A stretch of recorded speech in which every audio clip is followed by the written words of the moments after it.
प्रेक्षको नमस्कार. विघ्नर टाइम्समध्ये आपल्या सर्वांचं स्वागत. लोकसभेच्या निवडणुकीचा माहोल सगळीकडे आहे. सगळेच राजकीय मंडळी प्रचारामध्ये मशगूल आहेत. शिरूर लोकसभा मतदारसंघातनं चौथ्यांदा खासदार शिवाजीराव आढळराव लोकसभेची निवडणूक लढवत आहेत. तर त्यांच्या विरोधामध्ये राष्ट्रवादी काँग्रेसने डॉक्टर अमोल कोल्हे यांना उमेदवारी दिलेली आहे. डॉक्टर अमोल कोल्हे आणि खासदार शिवाजीराव आढळराव यांच्यामधला दुरंगी सामना होतोय. खासदार शिवाजीराव आढळराव यांना ह्या वेळेला रोखायचंच असा चंग राष्ट्रवादी काँग्रेसच्या नेत्यांनी बांधलेला आहे. तर पुन्हा चौकार खासदार शिवाजीराव आढळरावच मारणार असं खासदारांचे समर्थक म्हणत आहेत. शिरूर लोकसभा मतदारसंघामध्ये बैलगाड्याचा प्रामुख्याने प्रश्न आहे. गेले अनेक वर्ष बैलगाड्याचा विषय मार्गी लागलेला नाही. खासदार शिवाजीराव आढळराव या संदर्भामध्ये प्रयत्न खूप करतायत, मात्र त्यांना यश पण येत नाही. सेना भाजपचे सरकार या बैलगाडा शर्यती संदर्भामध्ये फारसं सकारात्मक नाही का, हाही प्रश्न आहे. आपल्यासोबत बैलगाडा मालक आहेत, काय त्यांची भूमिका आहे आपल्याला समजून घेण्याचा प्रयत्न आहे. बैलगाडा मालकांची भूमिका द्विधावस्थेत आहे. काही बैलगाडा मालक म्हणतायत आढळरावांना बैलगाडा शर्यत सुरू करायला यश आलेलं नाही, त्यामुळे आम्ही डॉक्टर अमोल कोल्हे यांच्याबरोबर जाणार आहे. तर काही बैलगाडा मालक म्हणतायत डॉक्टर अमोल कोल्हे काही सांगत असले तरी खासदार आढळराव बैलगाड्यांचा विषय मार्गी लावू शकतात. आम्ही त्यांच्याच बरोबर आहोत. पाहूया बैलगाडा मालकांची भूमिका काय आहे. काही मंडळी आढळरावांना पाठिंबा देतात, तर काही मंडळी डॉक्टर अमोल कोल्हे यांच्या बाजूनी बोलत आहेत. राष्ट्रवादी काँग्रेसचे सर्वेसर्वा पवारसाहेब सुद्धा बैलगाडा शर्यत सुरू होण्याबाबत फारसे सकारात्मक नाही, अशा प्रकारच्या अनेक बातम्या झालेल्या आहेत. आता मात्र राष्ट्रवादी काँग्रेसचे काही मंडळी बैलगाडा शर्यत सुरू होण्यासाठी प्रयत्नशील आहेत असं म्हणतायत. बैलगाडा मालक नक्की कोणाच्या बरोबर आहेत, बैलगाडा मालकांचा कोणावर विश्वास आहे, हा आपला समजून घेण्याचा प्रयत्न आहे. आपल्यासोबत एक बैलगाडा युवक मालक आहे. काय त्यांची भूमिका आहे, नेमकी बैलगाडा शर्यत सुरू का होत नाही, समजून घेण्याचा आपला प्रयत्न आहे. नमस्कार. बैलगाडा शर्यत गेले अनेक दिवस बंद आहे. खासदार शिवाजीराव आढळराव प्रयत्न करतायत, बैलगाडा शर्यत मात्र सुरू होत नाही. राष्ट्रवादी काँग्रेस सुद्धा असं म्हणतंय की बैलगाडा शर्यत सुरू करण्यासाठी आम्ही पण प्रयत्नशील आहोत, परंतु राष्ट्रवादी काँग्रेसचे प्रयत्न म्हणावे असे दिसत नाही. हा विषय कोर्टामध्ये गेलेला आहे. पेटा संस्था वारंवार आडकाठी घालते, प्रश्न सुटत नाही. तुम्ही काय सांगाल? आमचं म्हणणं एकच आहे, राष्ट्रवादी काँग्रेसने आजपर्यंत प्रयत्न केलेले दिसून येत नाही. शिवसेनेचे नेते जे आढळराव पाटील खासदार या शिरूर मतदारसंघाचे, हे मोठ्या प्रमाणात प्रयत्न करताना बैलगाडा शर्यती बाबतीत दिसून येतात. त्यांनी आत्तापर्यंत अनेकदा मोठमोठे राजकीय आंदोलन घेतले, चाकण येथे मोठ्या प्रमाणात आंदोलन घेतलं, आणि आता नव्याने सुरुवात करण्यापेक्षा जे आढळराव पाटील करतात बैलगाडा शर्यत चालवण्यासाठी जे प्रयत्न करतात, त्यांनाच जर बैलगाडा मालकांनी पाठिंबा दिला तर नक्कीच ते बैलगाडा शर्यत चालू करतील असं आम्हाला आधार आहे मोठा. तुमच्यातले काही बैलगाडा मालक असं म्हणतायत की आढळरावांना गेले 15 वर्ष हा विषय मार्गी लावता आला नाही, आम्ही या वेळेला अमोल कोल्हेंच्या बरोबर जाणार आहे, असं काही बैलगाडा मालक म्हणतायत. यात कितपत तथ्य? आढळराव पाटलांनी आतापर्यंत भरपूर प्रयत्न केलेले. शेवटी कायद्याच्या पुढे त्यांचंही काही हे नाही. कायदा सर्वांना समान आहे. त्यांनी याचिका केलेली आहे कोर्टात. मोठ्या प्रमाणात त्यांनी केस वकील घालून या केसचा निकाल लावण्यासाठी प्रयत्न केलेले आहे. त्यामुळे ते मोठ्या प्रमाणात प्रयत्न करतात. तर कोणी काही पण म्हणू, पण आढळराव हे मोठ्या प्रमाणात प्रयत्न करतात हे गाड्या मालकांना माहीत आहे. राष्ट्रवादी काँग्रेसची मंडळी कुठेतरी बैलगाडा मालकांना वेगळ्या दिशेने घेऊन जाण्याचा प्रयत्न करतात. राष्ट्रवादी काँग्रेसचे जे मंडळी आता जे निवडणूक आली, तुम्ही जर असं म्हणत असाल आम्ही बैलगाडा चालू करतो, तुम्ही आम्हाला निवडून द्या, हे द्या, मग इथून मागे का नाही केले? तुम्ही निवडणूक चालू व्हायच्या आधीपासून का नाही तुम्ही प्रयत्न केले? पहिले तुम्ही जर प्रयत्न केले असते, तुम्ही चालू केले असते, आता सर्व बैलगाडा मालक तुमच्या पाठीमागे उभे राहिले असते ना. तुम्ही प्रयत्नच केले नाही. प्रयत्न आढळराव पाटील करतात, त्यामुळे आम्हाला त्यांच्या मागे उभं राहणं गरजेचंच आहे. या मतदारसंघामध्ये अनेक प्रश्न पण प्रलंबित आहेत. विकासाचे काही मुद्दे आहेत. तरुणांना रोजगार पण मिळत नाही. पुणे नाशिक रेल्वेचा प्रश्न आहे. पुणे नाशिक महामार्गाचा प्रश्न आहे. विमानतळ पण तिकडे गेलेलं आहे. असे अनेक आरोप आढळरावांवर होत आहेत. तुम्ही कसं पाहता? तर जे आरोप होतात ते, मी काय एवढा मोठा राजकीय नेता नाही किंवा कोणी नाही, मला एवढंच माहिती आहे की आढळराव पाटील जे प्रयत्न करतात ते नक्कीच जनतेच्या हिताचे. ते जो निर्णय घेतील तो जनतेच्या हिताचा असेल. जनतेने त्यांना सलग 3 वेळा चान्स दिलेला आहे. आत्तासुद्धा त्यांना चौथ्यांदा चान्स हे जनता देणार आहे. त्यांनी लवकरात लवकर हे प्रश्न जे आहेत, आपला जो हायवे असेल मार्गी लावणारच आहे, पण प्रत्येक गोष्टीला हा वेळ द्यावा लागतो. कोणती गोष्ट अशी नाही त्यांच्या हातात सुद्धा नाही आहे. शेवटी कायद्यापुढे त्यांचंही काय चालत नाही. सरकार जो निर्णय घेईल तो त्यांना मान्य करावा लागतो. त्यामुळे त्यांचं असं म्हणणं आहे की सर्वजण एकजुटीने राहा, आपण नक्कीच या प्रश्नांवर उत्तर शोधू. पेटा ही जी संस्था आहे, ही संस्था वारंवार न्यायालयामध्ये जाते आणि बैलगाडा शर्यतीला आडकाठी घालते. काय व्हायला पाहिजे, तुमची अपेक्षा काय?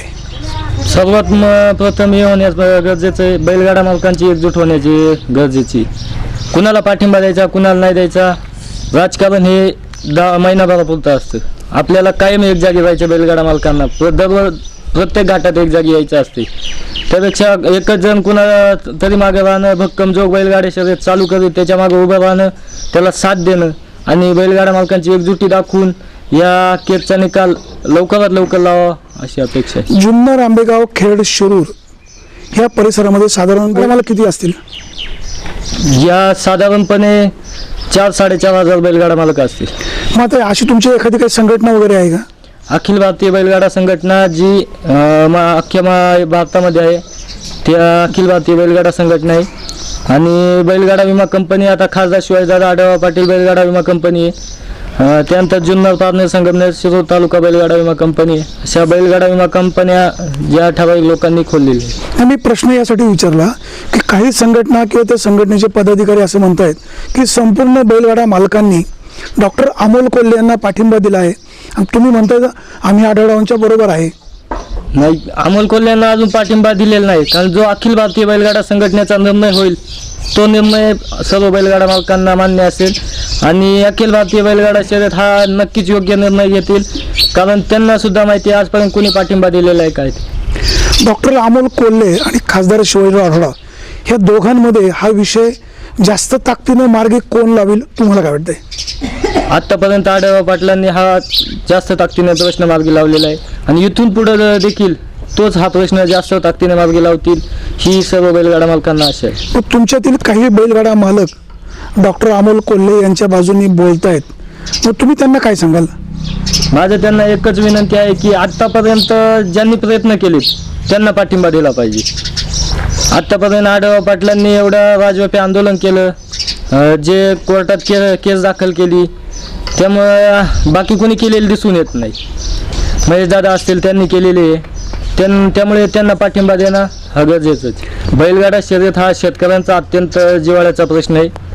ती एक भारताची जुनी परंपरा आहे, ती आत्ता नवीन नाही, ती खूप दिवसापासून चालत आलेली परंपरा आहे. त्यामुळे ती अशीच पुढे चालू राहिली पाहिजे. आपल्या भारतीय संस्कृती टिकून ठेवण्यासाठी याकडे सरकारने लक्ष दिले पाहिजे. आणि शेतकरी वर्गांचा सर्वात आनंदाचा क्षण म्हणजे हा बैलगाडा शर्यत असतो. यात्रा जी असते ती म्हणजे बैलगाडा शर्यत. यात्रेला बैलगाडा शर्यतीशिवाय मजा नसते. केंद्रामध्ये आणि राज्यामध्ये सेना भाजपचं सरकार आहे. पुन्हा सत्तेवर कुठलं सरकार येईल आज तरी सांगणं कठीण आहे. जर आगामी काळामध्ये खासदार शिवाजीराव आढळराव आणि सत्तेवर येणाऱ्या सरकारला बैलगाडा शर्यतीचा प्रश्न जर मार्गी लावता आला नाही तर तुमची पुढची भूमिका काय असेल? जर आढळराव पाटलांना आता आम्ही पाठिंबा देत आहे, वैयक्तिक आम्ही बैलगाडा मालक जे काही आहेत ते पाठिंबा देत आहे आढळराव पाटलांना. काही जण अमोल कोल्हेंना देखील देत आहे. पण आम्ही ज्यांनी प्रयत्न केले त्यांच्या पाठीमागे आम्ही नक्कीच उभे राहणार. त्यामुळे जर इथून पुढच्या काळात जर त्यांनी प्रयत्न केले नाही किंवा चालू केले नाही तर पुन्हा इलेक्शन हे येणारच आहे. त्यामुळे परत त्यांना आम्ही जवळ सुद्धा उभं करणार. खासदार शिवाजीराव आढळराव, डॉक्टर अमोल कोल्हे म्हणजे एक नेता आणि एक अभिनेता हे दोघांमध्ये लढत आहे. डॉक्टर अमोल कोल्हे संभाजी मालिकेच्या माध्यमातून घराघरामध्ये पोहोचलेले आहेत. त्यांच्या प्रचारादरम्यान गर्दी मोठ्या प्रमाणात पाहायला मिळते. तुम्हाला काय वाटतं, ही जी लोक त्यांना पाहायला येतात याचं रूपांतर मतदानामध्ये होईल? मतदानामध्ये याचं रूपांतर होऊ शकत नाही. कारण की लोक आता ज्यांनी काम केले त्याच्याकडे जास्त लक्ष देतात. ज्यांनी खरोखर आपल्या गावचा विकास केला आहे, आपल्या तालुक्याचा विकास केला आहे त्यांच्याकडे लक्ष देतात. आणि गर्दी ही कशी झाली काय झाली हे कोणीच सांगू शकत नाही. त्यामुळे हे फक्त नेत्यांनाच माहीत असते. आणि आढळराव पाटील जे काम करतात त्यांचं काम हे मोठ्या प्रमाणात आहे. त्यामुळे आम्ही नक्कीच त्यांच्या पाठीमागे आहोत. प्रत्येक निवडणुकीला आढळराव चढत्या क्रमाने विजयी होतात. यावेळेला जुन्नरमधून तगडा उमेदवार राष्ट्रवादी काँग्रेसने दिला आहे डॉक्टर अमोल कोल्हे असं म्हटलं जातं. यावेळेला मताधिक्य घटेल की वाढेल? नाही, जे मतदान जे त्यांचे कार्यकर्ते आहेत ते त्यांचेच काम करणार आहे. आणि मतदान घटेल की वाढेल हे आत्ता आपण काहीच सांगू शकत नाही. कारण की ज्यावेळेस मतदान जसं इलेक्शन जवळ येतं त्यावेळेस जे कामाचं स्वरूप असेल त्यांचं ते पाहून मतदान केलं जातं. जुन्नर तालुक्यातून आता अनेकदा म्हणजे तिन्ही निवडणुकीला आढळरावांना मताधिक्य मिळत होतं. यावेळेला जुन्नर तालुक्यातील स्थानिक उमेदवार आहे, तालुक्यामधून आढळरावांना काही फटका बसू शकेल? तर फटका हा नाही बसू शकत, कारण की त्यांची कामं ही भरपूर प्रमाणात आहे, त्यामुळे त्यांना फटका तालुक्यातून नाही बसू शकत. जे त्यांचं मतदान आहे ते त्यांना होणारच आहे. मनसेचे एकमेव आमदार शरददादा सोनवणे हे आता शिवसेनेमध्ये आलेले आहेत. आमदार सोनवणेंचा आढळरावांना फायदा कितपत होईल? फायदा हा मोठ्या प्रमाणात होईल, कारण आमदार शरददादा सोनवणे यांची तालुक्यात मोठ्या प्रमाणात काम आहे, त्यामुळे जनता ही नक्कीच त्यांच्या पाठीमागे आहे. त्यामुळे आमदार शरददादा सोनवणे हे सेनेमध्ये आल्यामुळे आढळराव पाटलांना त्यांचा सर्वात मोठा फायदा हा होणार आहे. तुम्ही असं म्हणतायत की बैलगाड्या शर्यतीचा प्रश्न खासदार शिवाजीराव आढळराव मार्गी लावतील असं तुम्ही आत्मविश्वास व्यक्त करताय. विघ्नर टाईमच्या माध्यमातून तुम्ही खासदार आढळरावांना काय आवाहन कराल? माझं दादांना एकच विनंती आहे की इलेक्शनच्या आधी जर बैलगाडा शर्यत चालू झाली, नाही आता अगोदर तो शक्य नाही, आता आचारसंहिताचा आहे, हा विषय न्यायालयामध्ये आहे. भविष्य काळामध्ये हा प्रश्न कशा प्रकारे मार्गी लावावा तुम्ही आव्हान काय कराल, मागणी काय कराल? माझी दादांकडे एकच मागणी आहे की दादांनी ह्या निवडणूक झाली हा विषय लवकरात लवकर मार्गी लावून जे घोंगडं भिजत पडलेलं आहे ते लवकरात लवकर मार्गी लावलं पाहिजे. बैलगाड्या मालकांची एक मोठा आशेचं किरण म्हणजे आढळराव पाटील आहेत, त्यामुळे दादांनी याकडे लक्ष मोठ्या प्रमाणात घातलं पाहिजे आणि बैलगाडा शर्यत ही लवकरात लवकर चालू केली पाहिजे. प्रेक्षक आपण पाहताय बैलगाडा मालकांच्या खूप इच्छा अपेक्षा आहेत. बैलगाडा शर्यत ही अतिशय शेतकऱ्यांच्या दृष्टीनं जिव्हाळ्याचा प्रश्न, मात्र पेटा संस्थेच्या चुकीच्या वागण्यामुळे शेतकऱ्यांच्या या बैलगाडा शौकीनांच्या अडचणीमध्ये दिवसेंदिवस वाढ होते. हा प्रश्न राजकीय मंडळींनी मार्गी लावणं गरजेचं आहे. त्याचबरोबर सत्तेवर येणाऱ्या सरकारने हा प्रश्न तातडीनं मार्गी लावायला हवा. याबाबतचा कायदा केला तर हा प्रश्न लवकर सुटू शकतो. प्रेक्षको, आपल्याला कोणाला मतदान करायचं हा तुमचा प्रश्न आहे. मतदान करणं हे पवित्र काम आहे. कोणाच्या पाठीशी उभं राहायचं तो तुमचा प्रश्न आहे. मतदान करणं हे पवित्र काम आहे. कोणाला मतदान करायचं हा तुमचा प्रश्न आहे. योग्य निर्णय घ्या, परंतु मतदान 100% करा. हीच विघ्नर टाईमच्या माध्यमातून आपल्याला विनंती आहे. आपण विघ्नर टाईमशी बोललात, तुम्ही तुमचं मत मांडलं, आपल्याला मनापासून धन्यवाद. प्रेक्षको, आपण कुठेही जाऊ नका, पाहत राहा फक्त विघ्नर टाईम, शोध बातमीचा, ध्यास सत्याचा. धन्यवाद.